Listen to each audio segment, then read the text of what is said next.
Hello दोस्तों, अनोद academy नई किरण नए सवेरा में आपका स्वागत है। संख्या पद्धति में आज हम विभाज्यता के नियम पढ़ेंगे। देखते हैं 2, 4, 8 विभाज्यता के नियम क्या कहते हैं, इनके कंडीशन क्या हैं। 2 से सबसे पहले देखते हैं 2 से कौन से संख्या कौन से अंक विभाजित हो जाते हैं। यदि अंक का लास्ट डिजिट 2 से विभाजित हो जाए तो वो संख्या हमारी पूरी तरीके से 2 से विभाजित हो जाएगी। इसका कहने का मतलब तात्पर्य यह है कि जैसे 25 है, 26 है, 12 है, तो ये लास्ट डिजिट की बात कर रहा है। ये लास्ट डिजिट, तो लास्ट डिजिट लास्ट डिजिट आपका ये लास्ट डिजिट यदि 2 से विभाजित हो जाए, 2 से विभाजित हो जाए तो यह पूरी संख्या 2 से डिविजिबल होगी, अर्थात इस पूरी संख्या में 2 से भाग चला जाएगा। चलिए 4 का देखते हैं क्या है। अंक के लास्ट 2 डिजिट अंक के लास्ट 2 डिजिट में यदि 4 से भाग चला जाए, यदि 4 से भाग चला जाए तो वह अंक पूरी क्या होगी, 4 से विभाज्य होगी। इसका मतलब ये हुआ कि जैसे आप देखें, ये है लास्ट 2 डिजिट की बात कर रहा है। यदि ये 2 डिजिट, ये लास्ट के 2 डिजिट 4 से विभाजित हो जाए तो यह पूरी संख्या, ये पूरी संख्या वो 4 से विभाजित हो जाएगी। चलिए अब देखते हैं 8 का क्या नियम है। अंक के लास्ट 3 डिजिट, अंक के लास्ट 3 डिजिट में यदि भाग चला जाए या विभाजित हो जाए वो 3 डिजिट, तो वो अंक पूरी तरीके से 8 से विभाजित होगी। इसका क्या मतलब है, जैसे ये कह रहा है 40, 48, 512। यदि ये लास्ट के 512, ये लास्ट के 8 से विभाज्य हो जाए, यानी ये भाग चला जाए, तो ये पूरी संख्या, ये जितनी बड़ी ये पूरी संख्या है वो 8 से विभाज्य होगी। चलिए 2, 4, 8 के विभाजन के नियम तो आप जान लिए।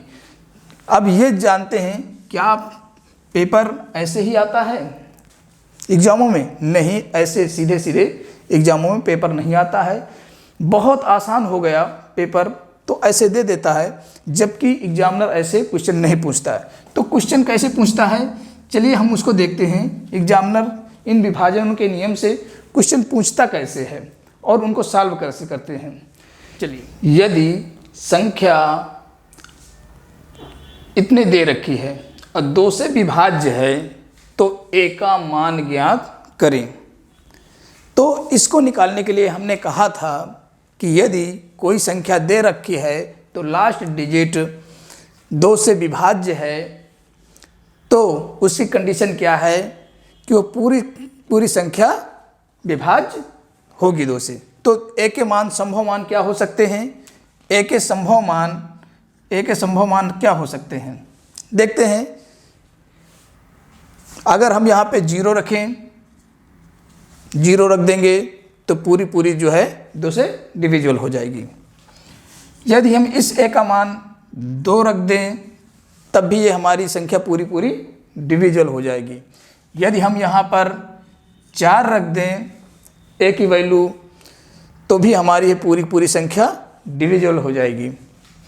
यदि हम 1 की जगह पर 8 रख दें तो ये हमारी संख्या पूरी जो है 8 रखने पर ये 2 से भी विभाज्य हो जाएगी।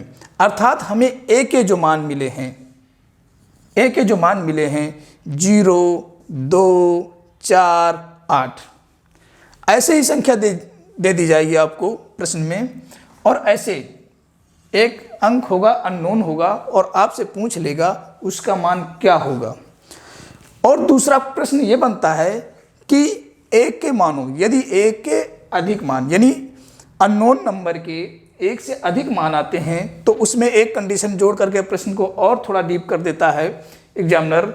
जैसे पूछ लिया ए के मानों का योग क्या होगा, ए के मानों का योग क्या होगा।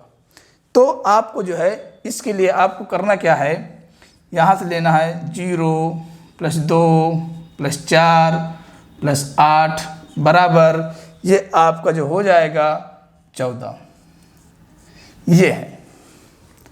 या फिर इसी को प्रश्न घुमाना है तो ये पूछ ले कि ए के संभव कितने मान हो सकते हैं, ए के संभव कितने मान हो सकते हैं जिससे ये संख्या पूरी डिविजिबल हो, अर्थात ये संख्या विभाज्य हो 2 से। तो इसके लिए कितने मिल सकते हैं संभव मान, 1 2 3 4, अर्थात हम कह सकते हैं कि ए के संभव मान 4 हैं जो इस संख्या को पूरी तरीके से 2 से विभाज्य होने के लिए हैं। यदि संख्या 32 68 A2 ये संख्या यदि 4 से विभाज्य है तो ए के संभव मान कितने हैं, ए के मानों का योग ज्ञात करें। हमने इसके पहले पढ़ा था 4 से विभाज्य होने के लिए डिविजिबिलिटी रूल में कि संख्या के लास्ट 2 डिजिट, संख्या के लास्ट 2 डिजिट यदि 4 से विभाज्य हो जाए, 4 से कट जाए तो वो संख्या पूरी तरीके से विभाज्य होगी। अब हमको ज्ञात क्या करना है कि ए के संभव मान, ए के संभव मान में हम ए की वैल्यू क्या रखें कि संख्या ये पूरी कट जाए और कितने मान आ सकते हैं ए के। जरा देखते हैं कितने मान इसके आ सकते हैं। यदि हम यहाँ पर वैल्यू इसकी रख दें, ए की वैल्यू हम यदि 0 रखते हैं तो क्या हमारा कटेगा, नहीं कटेगा। इसलिए हम यहाँ पर 1 रखते हैं, कटेगा, हाँ 1 रखने में 12 बन जाएगा, कट जाएगा। चलिए 2 रखते हैं, 4 पंचे 20, नहीं कटेगा। 3 रखते हैं 32 हो जाएगा, 4 8 32 यानी 3 में कट जाएगा। इसके बाद देखते हैं 5, 4 देखते हैं, 4 नहीं कटेगा। फिर इसके बाद 5 रखते हैं, 5 रख के देखते हैं कटेगा, हाँ 4 का नाम 4, 4 3 12 कट जाएगा, यानी जो है 5 रखने में भी कट जाएगा। 6 रखते हैं, 6 एक नाम 6, 4 पंचे 4, 4 एक नाम 4 2, इसके बाद जो है 4 पंचे 20 नहीं कटता। 7 से देखते हैं, 7 72 हो जाता है, इसका मतलब जो है 7 रखने पे भी कट जाएगा। 7 रखने पे यदि हम यहाँ पे 7 रख देंगे तो 72 हो जाएगा, तो यहाँ पे कट जाएगा। 7 रखने पे भी कट जाएगा। यहाँ पर जो है 8 रखते हैं, 8 रखने पर भी नहीं कटेगा। 9 रखते हैं, 9 रखने पे भी कट जाएगा। अब देखते हैं पूछा क्या था हमें, ए के संभव मान कितने हैं। ए के संभव मान कितने हैं हमें मिले 1 2 3 4 5। ए के संभव मान हमें कितने मिले 5, यानी इस संख्या को विभाजित 4 से विभाजित करने के लिए ए के संभव मान हमको जो है 5 मिले। दूसरा प्रश्न क्या पूछा था कि ए के मानों का योग क्या होगा। जो हमको के मान मिले हैं उनका योग पूछा है, तो उसका योग क्या होगा। उसका योग देखो 1 + 3 5 7 9, इनको जोड़ेंगे 10 10 20 25,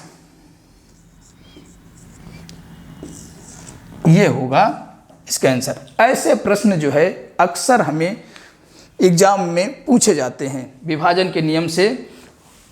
और एक और प्रश्न ले लेते हैं, देखते हैं एक एग्जाम्पल से और समझने की कोशिश करते हैं। यदि संख्या इतनी 8 से विभाज्य है तो x का मान क्या है, ये हमसे प्रश्न पूछा गया है।